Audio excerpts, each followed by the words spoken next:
Hi, it's me again with CorelDraw Tips and Tricks, Part 2. I made a video just a little while ago about the variable outline tool, and I stated it only works in 2023. Well, that's not 100% true.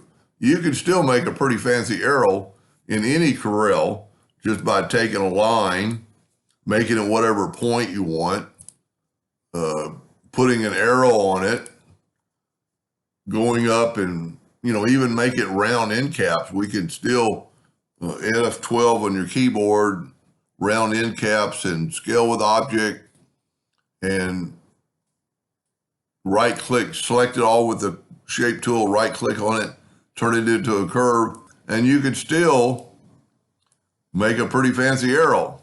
The only thing you cannot do, well, there's a way around it, but is to make the line a little bit thicker on one end or the other with the variable outline tool, which I haven't really used that much, but it can be pretty useful in some other cases. And, if you grab it and select toward the end and then just look at that. I mean, already I've reduced that to nothing accidentally. Click here and then just kind of widen it out a little bit.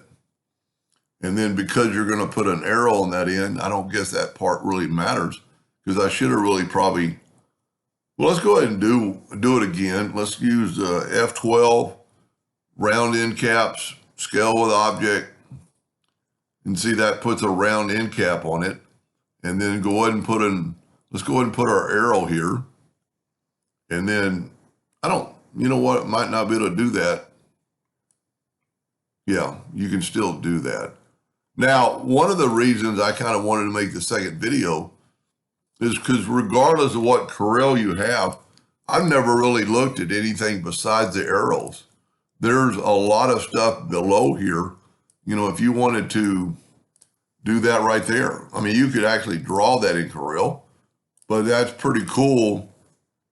You could put a airplane at the end. I actually did a video a while back about putting an airplane manually.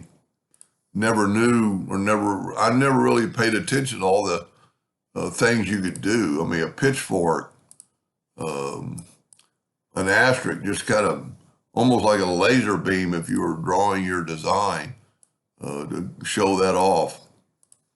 Anyway, so 2023 is pretty nice for that, but it's not 100% necessary when you're drawing a curved line.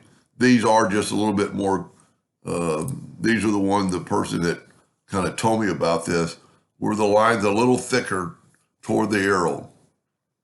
Anyway, hope that helped a little bit. Thank you for watching.